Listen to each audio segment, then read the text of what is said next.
Eee, Halo Pak Imam dan teman-teman semua. Pada malam ini kami dari grup 1 akan, mempresentasikan jawaban kami mengenai, presentasi week 4. Yang pertama ada pertanyaan dari Mbak Mawat. Jadi pertanyaannya itu dalam presentasi disebutkan berbagai macam kategori digital analytical. Menurut kelompok Anda, pada kategori social listening, content analysis, dan website analytics, tools apa yang cocok untuk bisnis UMKM yang belum terlalu besar? Jadi menurut kelompok kami itu, untuk bisnis UMKM yang belum terlalu besar itu dapat menggunakan beberapa tools yang terjangkau atau bahkan free dan, menggunakan tools yang lumayan mudah untuk digunakan bagi, pemula dalam mencari minat konsumen. Yang pertama itu bisa menggunakan social listening tools, di mana data konsumen yang didapatkan itu bersumber dari sosial media. Terus juga insight-nya dapat diakses secara gratis melalui beberapa tools seperti Tweetreach atau, tools yang free untuk menganalisis Twitter hashtag, user accounts, dan aktivitas lainnya dari suatu akun, dan juga bisa menggunakan social mention untuk mengumpulkan informasi yang tersedia tentang suatu merek di seluruh postingan media sosial, blog, situs web, berita, artikel, dan lain-lain. Kelebihan tools tersebut itu adalah memberikan akses langsung ke konten yang dibuat oleh konsumen dan memungkinkan, analis untuk mempelajari interest, action, dan consumer thoughts toward a brand.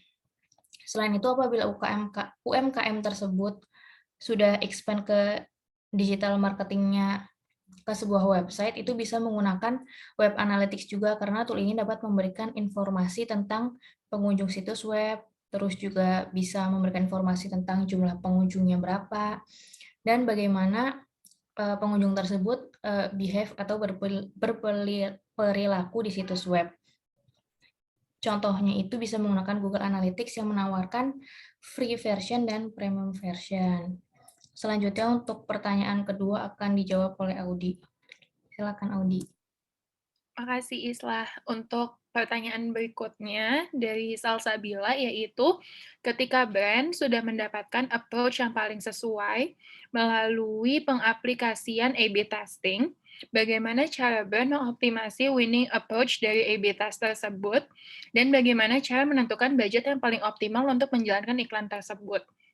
Oke, jadi, A/B testing ini sebetulnya tujuannya adalah ketika sebuah brand, dia itu mau mengiklankan 2 aset gitu, dia mau coba dulu nih dari 2 aset iklan yang dia punya, mana sih, aset mana yang lebih cocok untuk target audiensnya dan, in terms of performance tuh lebih bagus gitu. Makanya dia coba dulu nih 2 aset ini, nanti dilihat misalkan, A/B testing-nya dilakukan selama 1 bulan.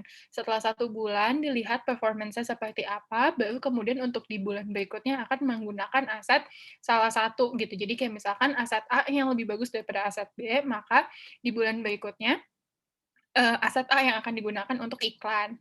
Nah, terus in terms of budget gitu ya, budgetnya, gimana sih cara menentukan budget yang paling optimal untuk menjalankan iklan tersebut? Sebetulnya, nggak ada, patokan yang, eee, menyebutkan bahwa budgetnya sekian dolar atau sekian rupiah itu tuh yang, optimal atau seberapa persen dari sales atau segala macam itu tuh sebetulnya nggak ada patokannya, gitu. Cuman mungkin bisa, budgetnya itu disamakan dengan budget waktu dia menjalankan A/B testing. Misalnya waktu menjalankan, A/B testing itu, budget yang dikeluarkan adalah 500 juta untuk sebulan, untuk 2 aset. Berarti nanti di bulan berikutnya, dengan budget yang sama, dia bisa, budgetnya tuh tetap 500 juta gitu, nggak perlu ditambahin, gitu. Secara performance harusnya akan lebih bagus gitu, karena secara aset yang diiklankan kan cuma satu gitu, dengan budget yang sama, aset yang dipakai cuma satu, jadi harusnya performance-nya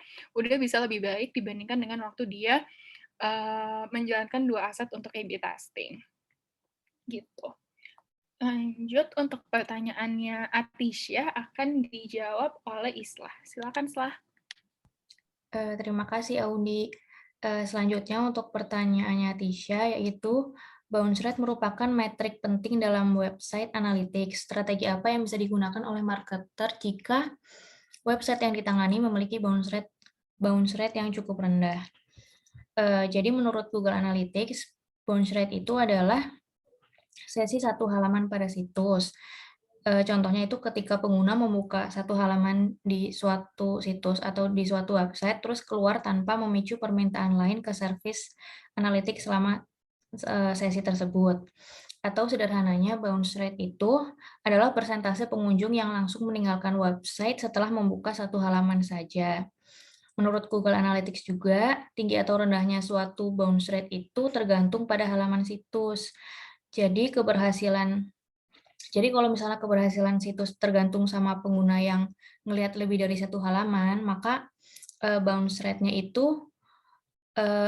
yang tinggi itu merupakan suatu hal yang buruk. Jadi contohnya kalau misalkan beranda pada suatu situs web itu adalah gateway ke bagian yang lain, misalnya kayak artikel, halaman produk, proses pembayaran, dan sebagian besar pengguna cuma ngelihat berandanya aja, maka bounce rate yang tinggi itu merupakan suatu hal yang buruk. Tapi di sisi lain, kalau misalkan suatu situs itu punya satu halaman seperti blog dan atau menawarkan jenis konten lain yang diharapkan menghasilkan satu sesi halaman, maka bounce rate yang tinggi itu adalah hal yang normal. Lalu untuk strateginya itu yang bisa digunakan, pertama bisa meningkatkan kualitas konten pada websitenya. Jadi kontennya itu harus relevan gitu, relevan antara keyword dengan isinya, dengan judul dan subheading-nya. Terus isinya itu disusun secara rapi dan singkat, dan juga menampilkan visual yang menarik karena orang-orang pengunjung itu pasti lebih tertarik untuk membaca artikel yang to the point dan juga ada gambarannya. Yang kedua itu bisa meningkatkan kecepatan website. Jadi menurut Google itu 53% pengguna internet meninggalkan website yang loadingnya lebih dari 3 detik. Dan biar nggak loadingnya itu cepat,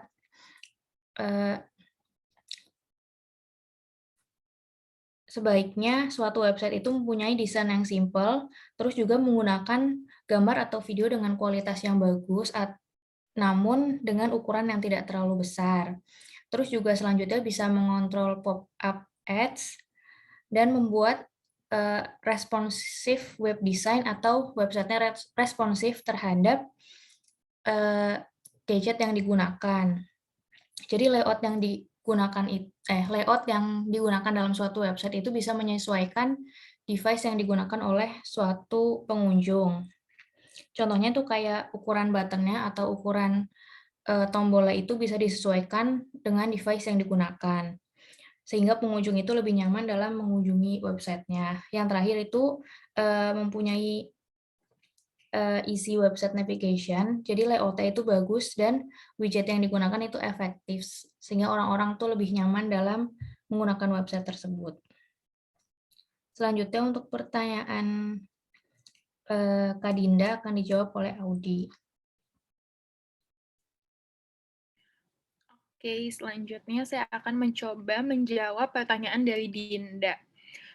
Sekarang ini artikel berita di website banyak yang hanya mengejar jumlah page views tanpa mengutamakan kenyamanan audiens.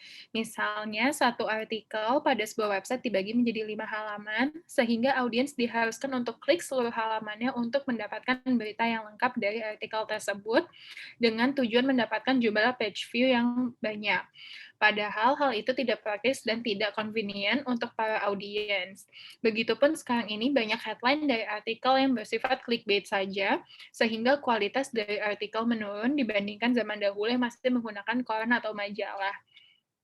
Bagaimana menurut pendapat kelompok kalian mengenai hal ini? Apakah dengan strategi pembagian halaman tersebut mengakibatkan matriks yang dipakai, yaitu page views, menjadi tidak optimal?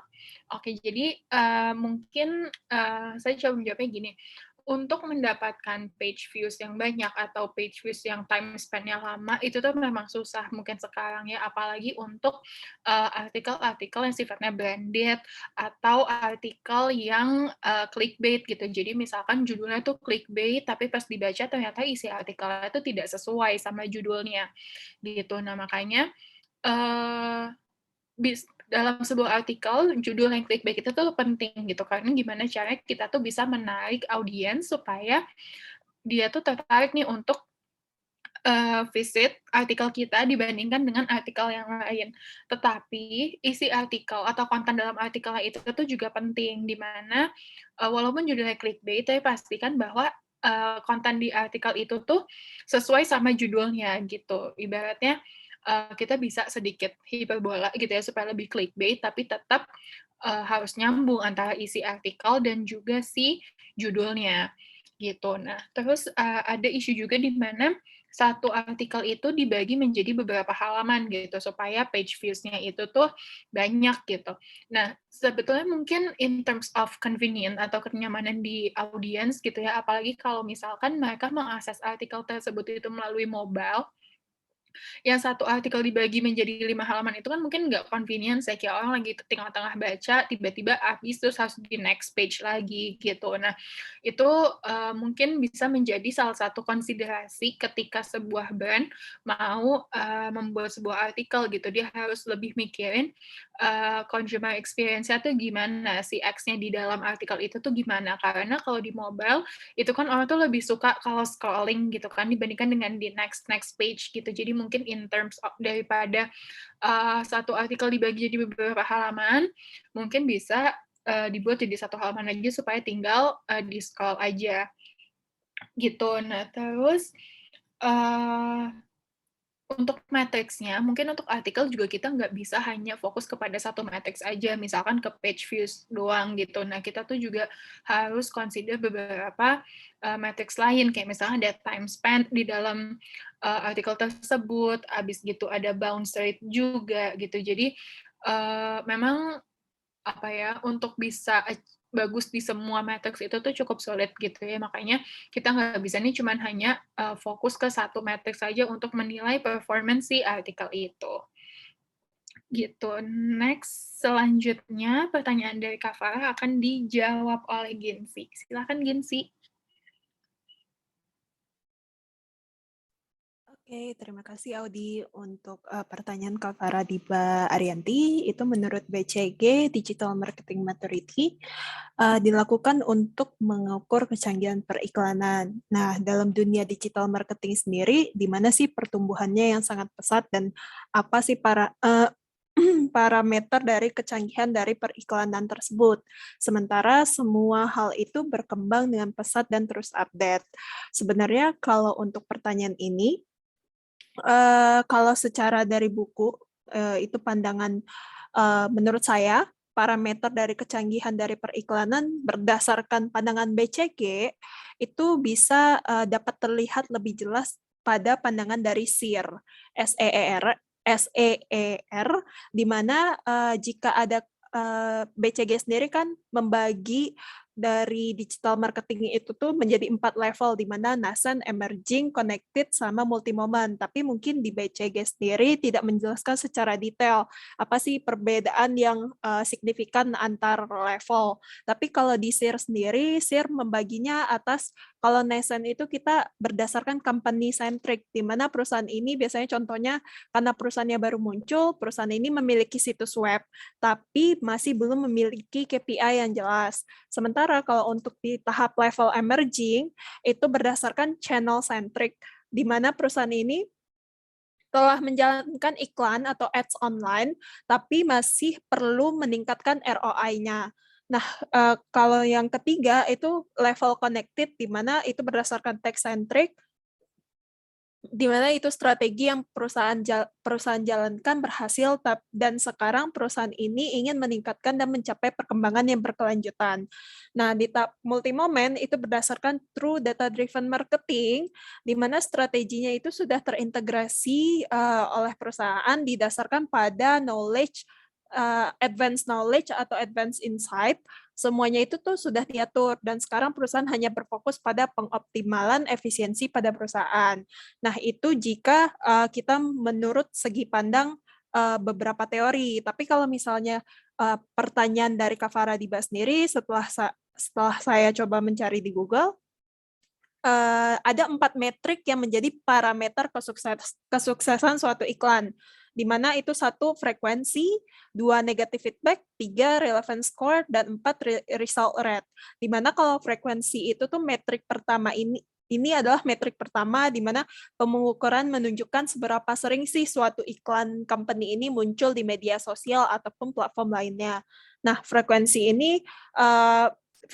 kemunculan iklan yang besar tentu akan turut meningkatkan jumlah penonton iklan tersebut, di mana pengguna internet yang menyaksikan iklan company ini pasti akan lebih mudah nih mengingat brand yang ditampilkan pada iklan tersebut. Akan tetapi, company juga tetap harus aware dengan frekuensi yang terlalu tinggi karena bisa menunjukkan penurunan efektivitas, di mana frekuensi kemunculan iklan biasanya tergantung dari budget, jumlah, dan jadwal target audiens. Nah, untuk metrik negatif feedback sendiri didefinisikan sebagai respon negatif yang ditunjukkan pengguna internet terhadap iklan yang dijalankan oleh company. Nah, metrik ini dihitung berdasarkan jumlah pengguna internet yang menyembunyikan, melewatkan, atau memilih untuk tidak melihat sebuah iklan. Nah, tingkat negatif feedback pada iklan internet dibagi menjadi 3 kategori, yaitu rendah, sedang, dan tinggi. Nah, jika iklan yang dipasang company mendapatkan negatif feedback yang jumlahnya tinggi, kemungkinan besar si company itu perlu meninjau kembali nih iklan tersebut. Jangan sampai iklan tersebut kelihatan membosankan atau mengandung konten yang negatif dan tidak disukai pengguna internet. Nah, untuk metrik relevance score, itu metrik yang digunakan untuk menguji kesesuaian iklan dengan audiens yang menjadi target iklan tersebut. Nah, rating yang ditetapkan pada relevance score itu berupa angka 1 sampai 10. Nah, relevance score ini bisa dipengaruhi oleh negative feedback juga, positive feedback, dan performa iklan secara keseluruhan. Nah, untuk keempat, metrik ini result rate, di mana parameter ini penting untuk mengetahui efektivitas iklan company itu, karena iklan yang menarik, berkualitas, dan tepat sasaran pasti disukai oleh para audiens. Nah, keempat metrik tersebut akan membuat company lebih cermat nih dan aware ketika akan membuat ataupun mengunggah iklan untuk sebuah bisnis untuk mendukung perkembangan company tersebut untuk terus tetap update. Dan karena dianggap pengguna ataupun people sekarang itu adalah pengguna internet yang sudah semakin cerdas, dan company pun harus membuat iklan yang juga semakin cerdas dan agar si company itu tuh tetap berkembang dengan pesat dan terus update gitu. So far itu sih kalau untuk pertanyaan Kak Faradiba. Nah, untuk pertanyaan Indira sendiri itu nanti akan dijawab oleh Audi. Oke, terima kasih Ginsi. Selanjutnya, saya akan mencoba menjawab pertanyaan dari Indira, yaitu salah satu digital analytic tools yang telah disebutkan adalah A/B testing. Selain dari tools yang sudah disebutkan, apakah mekanisme kerjanya sama dengan A/B testing yang embedded dalam social media ads tools atau Facebook ads, apa persamaan dan perbedaannya. Kemudian dalam pengujian 2 iklan secara bersamaan, kapan waktu yang tepat untuk menghentikan testingnya sehingga the real campaign dapat dijalankan. Pertama, sebetulnya A/B testing ini sebetulnya konsepnya itu sama across platform gitu, di mana menguji 2 iklan gitu. Tapi mungkin secara teknis setiap platform itu tuh mereka memiliki cara masing-masing untuk bisa menjalankan A/B testing. Nah, sejujurnya saya juga kurang tahu detailnya gitu ya, kalau misalkan mau menjalankan A/B testing di Facebook Ads itu step by step-nya seperti apa. Tetapi secara prinsipnya bahwa A/B testing di seluruh platform itu tuh konsepnya sama gitu. Dia mau menguji keefektivitasan aset iklan dari 2 aset iklan, mana yang lebih baik performance-nya terhadap target audiens yang sudah ditentukan. Terus untuk pertanyaan yang kedua, dalam pengujian 2 iklan secara bersamaan, kapan waktu yang tepat untuk menghentikan testing-nya sehingga the real campaign dapat dijalankan? Untuk, A/B testing ini sebetulnya there is no, specific period of time yang kita bisa, stated gitu. Kayak misalkan A/B testing itu lebih baik kalau kita lakukan selama 3 bulan, baru kita lihat performance-nya dan baru kita jalanin real campaign-nya. Nah, sebetulnya itu nggak ada, waktu yang tepat, untuk memberhentikan A/B testing itu kembali lagi kepada brand, karena ini nanti akan, berhubungan dengan budget yang dia keluarkan untuk iklan tersebut gitu. Karena seperti yang tadi untuk menjawab pertanyaan Salsabila, kayak misalkan di bulan ini sebuah brand mengeluarkan budget buat iklan itu 500 juta, tapi dia harus support untuk 2 aset iklan gitu. Berarti kan secara tidak langsung 250 juta untuk aset A, 250 juta untuk aset B. Sedangkan begitu kita udah nentuin, oh ternyata si aset A ini tuh lebih bagus nih performance-nya, lebih cocok sama target audience kita dengan budget yang sama, itu tuh bisa fully di-fund untuk si aset yang A aja gitu. Berarti kan secara tidak langsung performance-nya akan lebih baik. Terus habis itu dengan budget yang sama, karena asetnya lebih bagus, diharapkan bisa gather target audience yang lebih besar gitu. Jadi kalau ditanya kapan waktu yang tepat untuk menghentikan testing A/B testing-nya, itu nggak ada, tapi biasanya memang rata-rata brand atau company itu ngelakuin A/B testing 1 bulan, terus dilihat performance-nya seperti apa, 1 sampai 2 bulan biasanya, dilihat performance-nya seperti apa, terus kalau udah terlihat mana aset yang lebih bagus, maka aset itu yang akan digunakan untuk campaign berikutnya atau real campaign-nya itu mulai dijalankan. Sama juga dengan pertanyaan harus berapa kali sih kita melakukan A/B testing gitu, itu juga there is no specific time kayak kita harus melakukan A/B testing 10 kali gitu, itu tuh nggak ada juga gitu yang menyebutkan seperti itu. Jadi kapan waktu untuk memberhentikan A/B testing, nggak ada, setahu saya nggak ada specific period of time-nya, sama berapa kali kita harus melakukan A/B testing itu juga nggak ada rules-nya gitu. Tapi yang perlu di-notes adalah semakin sering kita melakukan A/B testing, yang menjadi konsiderasi adalah takutnya target audience tuh menjadi bingung gitu, kok ini iklannya beda-beda terus ya, jadi iklan tuh yang mana, gitu. Next, untuk pertanyaan dari Satrio akan dijawab oleh Ginsi. Silahkan. Oke, thank you Audi. Nah, untuk pertanyaan Anugrah Trisatrio sendiri berbicara tentang digital marketing maturity, model oleh Bain atau Bian, terdapat penelitian menyebutkan bahwa hanya 18% dari UMKM di Indonesia menerapkan teknologi digital marketing. N. Ahmad tahun 2021. Nah, terbukanya peluang kita untuk mengoperasikan open source tools di internet seperti Google Trends, Google Colab, dan lain-lain. Nah, dijelaskan bagaimana langkah yang sebaiknya paling utama diadopsi oleh pelaku UMKM untuk meningkatkan digitalisasi dan sales. Nah, menurut pendapat saya, suatu UMKM itu sebenarnya wajib memiliki strategi 5P, di mana 5P ini berfokuskan pada produk, price, place, promotion, dan people. Tapi dikarenakan pertanyaan tersebut memfokuskan pada bagaimana kita memanfaatkan peluang untuk mengoperasikan open source tools di internet, maka menurut saya untuk hal ini, UMKM dapat memfokuskan pada strategi people dan price, di mana people yang saya maksud itu adalah company wajib preparation atau mempersiapkan seseorang yang expert atau ahli dalam bidang open source tools atau IP system, sehingga nantinya expert tersebut dapat mengajarkan seluruh employee yang ada di company itu terkait tentang Google Cloud, Google Collapse, bagaimana melihat Google Trends, dan juga sebagainya. Nah, sementara kalau dari sisi price sendiri, di sini saya maksudkan bukan terfokus pada produk, maksudnya price yang untuk produk, tapi pada penyiapan budget untuk nge-hire tenaga ahli atau expert tersebut, dan juga biaya penggunaan open source tools. Jika semua ini dijalankan dengan baik, maka training digitalisasi pada seluruh employee ini dapat memudahkan channels juga, sehingga bisnis tersebut akan dapat meningkatkan trust juga dari customer, connection, ataupun distributor, ataupun juga connection yang dipunya oleh UMKM dalam bidang penjualan. Kenapa saya bilang begitu? Karena misal dengan penggunaan Google Colab sendiri, UMKM tersebut dapat memberikan akses dokumen pada connection-nya ataupun pada channel-nya tanpa perlu repot memberikan isi laporan dalam bentuk print fisik, tapi bisa dengan mudah memberikan akses Google dan juga secara cost lebih efektif.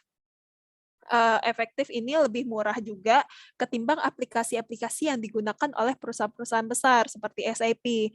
Nah, ini juga dapat membuat penjualan juga lebih terpantau dan gampang dianalisis bagian mana sih yang kurang, or in short, bisa make more effective in tracking daily activity dan juga analyze nih sales activity gitu. So far gitu. Nah, untuk lanjutan pertanyaan dari Timothy Maharani itu nanti akan dijawab oleh Audi.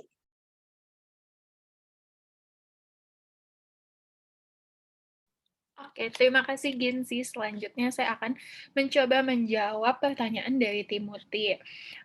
Analisis sentimen konsumen mampu mengkategorikan opini konsumennya secara otomatis sesuai tendensinya, misalnya opini positif, negatif, netral, dan yang lainnya. Namun, kadang kita melihat berbagai cuitan opini yang bersifat sarkastis, misal memberikan kata pujian pada produk padahal produknya buruk dengan tone sarkastik. Apakah analisis sentimen konsumen mampu mengidentifikasi hal tersebut? Jika tidak, bagaimana treatment yang seharusnya dilakukan? Oke, jadi sebetulnya kalau kita lihat dari tools ini, consumer sentiment itu tuh kita bisa tahu melalui content analysis gitu ya, di mana content analysis itu tuh tools-nya ada Contenda, ada LIWC, sama BuzzSumo, di mana mereka semua itu provide quantitative text analysis by analyzing keywords, representing text visually, sama applying sentiment analysis frameworks and more. Tapi memang kalau misalkan yang tone-nya sarkastik itu gitu ya, namanya juga tools, namanya juga sistem gitu ya, pasti mereka akan detect-nya as a positive or negative sentiment aja gitu, walaupun tone-nya sarkastik segala macam. Nah, makanya ketika kita melakukan content analysis gitu ya, akan lebih baik kalau misalkan kita tidak hanya menggunakan satu tools aja gitu. Kita juga bisa melakukan beberapa research yang related to sentiment gitu. Kayak misalnya ketika kita menggunakan point solution atau medium data flexibility, misalnya melalui iPerception, SurveyMonkey, 4C, atau Google Surveys, itu kan kita bisa dapat real voice of the consumer data gitu. Jadi dari hasil data tersebut kita bisa lihat nih tone-nya apakah dia tuh sentimennya positif tapi tone-nya ternyata sarkastik ya gitu. Nah, melalui data-data yang kita dapetin melalui survei ini tuh kita bisa lebih tahu gitu. Memang kalau misalkan didetect oleh tools, itu tuh mungkin dia nggak bisa detect tone-nya sarkastik gitu ya, karena kan again, tools itu hanya dia bisa ngelihat dari keywords, terus abis gitu dari ya based on keywords itu kalau menurut tools ini keywords tersebut sentimennya positif, maka akan didetek sebagai positif walaupun sebetulnya mungkin tone-nya sarkastik gitu. Makanya dalam melakukan analisa ini gitu ya, kita akan lebih baik kalau misalnya kita nggak cuma pakai satu tools aja atau fokus ke satu tools aja gitu, tapi sebelum keyword-keyword tersebut dimasukkan ke dalam tools untuk dianalyze, misalnya melalui Contenda, LIWC, BuzzSumo, dari review yang tone-nya sarkastik itu kita bisa ibaratnya kayak rapihin datanya dulu gitu sebelum dimasukkan ke dalam tools supaya nanti hasilnya itu juga bisa lebih relevan dengan apa yang disampaikan oleh konsumen gitu kok menurut dari kelompok kami. Selanjutnya pertanyaan dari Raya akan dijawab oleh Islah. Silakan Islah. Thank you, Audi. Selanjutnya, pertanyaannya Raya, yaitu Hartman 2020 membagi jenis analytic tools ke dalam 4 kuadran, yaitu tools to collect, your go-to tools, your secret power tools, dan tools to avoid. Jenis analytic tools pada kuadran apa yang sebaiknya digunakan oleh small business atau UMKM yang baru saja ingin mengembangkan bisnis mereka secara digital, dan fungsi-fungsi apa yang sebenarnya harus dimiliki oleh tools tersebut. Jadi menurut kelompok kami, untuk UMKM yang baru saja mengembangkan bisnisnya secara digital, sebaiknya menggunakan tools yang mudah digunakan dan sesuai dengan budget, atau bisa dimulai dari tools yang menawarkan aplikasi gratis atau tools dengan harga yang terjangkau. Pada kasus ini, yaitu UMKM yang baru saja mengembangkan digital marketing, itu bisa menggunakan tools yang terdapat pada upper left quadrant atau tools to collect seperti Google Sheets dan iChart.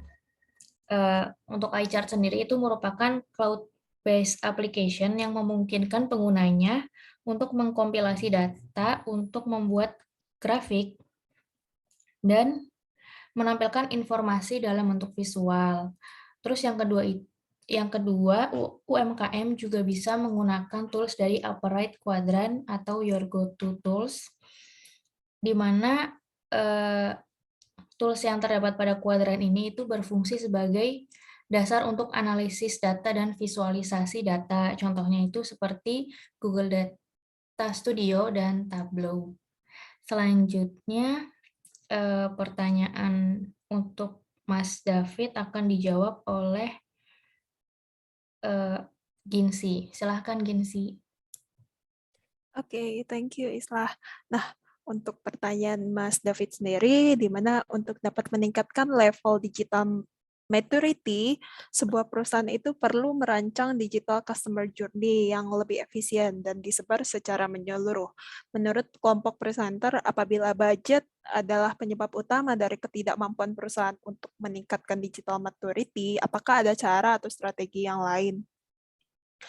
Nah, sebenarnya pertanyaan ini sedikit mirip dengan pertanyaan Satrio, tapi menurut kelompok kami, jika sebuah perusahaan itu terkendala dalam budget, kita dapat mengetahui banyak tools yang bisa nge-record customer journey dengan biayanya yang tidak terlalu mahal sebenarnya kalau untuk zaman ini ya. Karena uh, gini, dengan biaya yang tidak customer journey tools untuk customer journey sendiri sekarang itu banyak dengan biaya yang tidak terlalu mahal, bahkan ada yang free tentunya, dan pastinya dengan limited space yang disediakan jika kita mengambil pilihan free tools. Nah, ada baiknya juga jika memang company terkendala dengan budget, kita dapat menggunakan aplikasi seperti Google Colabs ataupun Google Colabs, dan saya yakin jika suatu perusahaan mengalami peningkatan penjualan, maka akan banyak juga data yang dianalisis dan harus disimpan.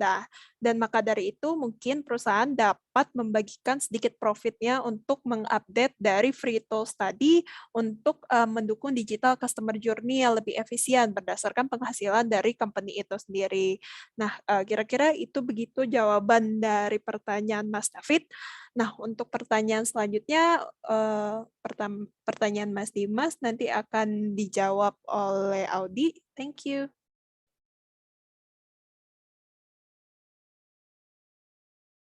Oke, selanjutnya saya akan mencoba menjawab pertanyaan dari Mas Dimas. Pertanyaannya adalah beberapa tools social listening yang ada, misalnya Brandwatch, punya kekurangan dalam beradaptasi dengan bahasa Indonesia. Misalnya gagal memahami single keyword, sehingga analis harus mencari berdasarkan frasa. Tentunya masalah seperti ini memperlambat efektivitas analisis, apalagi kekurangan dari tools itu seringkali memunculkan data yang tak beraturan atau tidak sesuai. Jadi menurut kelompok Anda, seberapa pentingkah sebenarnya menggunakan tools-tools ini? Adakah alternatif teknik atau metode lain untuk social listening? Jadi sebetulnya social listening tools ini kelebihannya adalah dia itu bisa connect dengan various social media networks to extract consumer data gitu ya. Dan seperti contohnya yang disebutkan oleh Mas Dimas ini, Brandwatch, itu tuh dia bisa connect to multiple platforms at the same time. Namanya juga tools gitu ya, karena kan ada apa ibaratnya ya, ada sistemnya gitu ya di balik masing-masing tools ini mereka pasti memiliki kelebihan dan kekurangan masing-masing, gitu. Cuman memang, kalau kita melakukan social listening ini akan lebih baik kalau misalkan kita nggak hanya fokus di satu tools aja gitu, especially mungkin kayak Brandwatch dianggap nggak bisa beradaptasi dengan bahasa Indonesia gitu ya. Mungkin kita bisa coba dengan tools lain yang memang udah lebih adapt dengan bahasa Indonesia gitu. Mungkin kayak Hootsuite gitu ya, di mana kalau misalkan kita juga tahu Hootsuite itu tuh juga suka rilis laporan atau digital report setiap tahun dan dia post publicly gitu. Jadi mungkin kalau di Indonesia akan lebih cocok menggunakan Hootsuite gitu. Terus ada nggak sih teknik lain atau metode lain untuk social listening gitu? Kembali lagi bahwa memang social listening ini tujuannya kelebihannya adalah karena dia tuh bisa connect various social media networks to extract consumer data. Di mana si tools ini tuh bisa provide direct access to content yang di-create oleh consumer gitu ya, seperti interest, actions, dan juga thoughts gitu. Tapi kalau misalkan kalau udah bahasa Indonesia terus lebih ke frase, lebih ke keyword gitu ya, itu mungkin menurut kelompok kami itu lebih masuk analisis ke konten analisis gitu karena udah kontennya yang kita bahas gitu. Mungkin nanti akan lebih fokusnya ke text mining based on keywords segala macam. Mungkin tools-nya akan lebih cocok kalau misalkan kita menggunakan Arquanteda gitu, di mana si Arquanteda tools ini dia tuh bisa provide quantitative text analysis dengan menganalisa keywords, representing text visually, dan juga applying sentiment analysis frameworks gitu. Jadi keywords dalam bahasa Indonesia ini kalau kita mau analisa gitu ya, mungkin akan lebih mudah untuk menggunakan Arquanteda gitu, karena yang kita lihat udah bukan lagi apa ya, yang kita lihat tuh udah lebih ke kontennya gitu. Jadi keywords yang ada di dalam konten-konten itu tersebut, gitu. Selanjutnya pertanyaan dari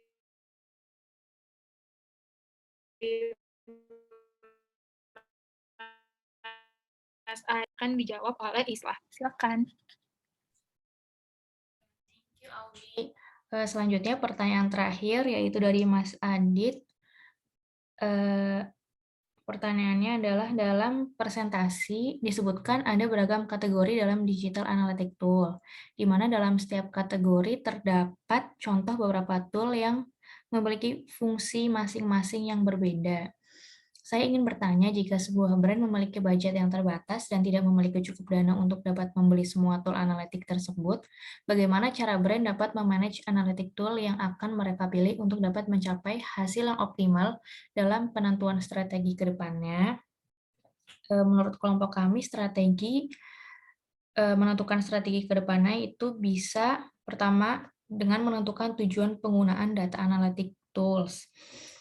Jadi suatu perusahaan atau suatu brand itu tidak harus mempunyai semua analytic tools. Dan untuk memulai penggunaan analytic tools itu dapat dimulai dari tools yang paling efektif, yaitu tools yang ada di upper right quadrant yang memiliki high data flexibility dan easy to learn. Yang kedua itu bisa memilih analytic tools yang tepat sesuai dengan kebutuhannya, yaitu bisa dilihat dari kemudahan dalam penggunaannya, lalu juga biaya tools yang sesuai dengan budget yang telah ditentukan oleh brand atau perusahaannya, atau juga bisa mempertimbangkan dengan menggunakan tools yang free. Yang terakhir itu bisa dengan meng-hire employee yang mempunyai data analytic skill yang baik, sehingga dapat memaksimalkan budget pada sumber daya yang tepat. Employee yang mempunyai data analytic skill yang baik dapat memiliki kemampuan untuk mengumpulkan, mengatur, dan mengelola berbagai macam data, sehingga insight dan informasi yang disimpulkan dan didapatkan dari data-data yang sudah didapatkan dapat membuat keputusan yang baik bagi perusahaan ke depannya. Sekian presentasi jawaban mengenai topik week 4, yaitu mengenai The Foundation of Marketing Analytics dari kelompok kami. Terima kasih.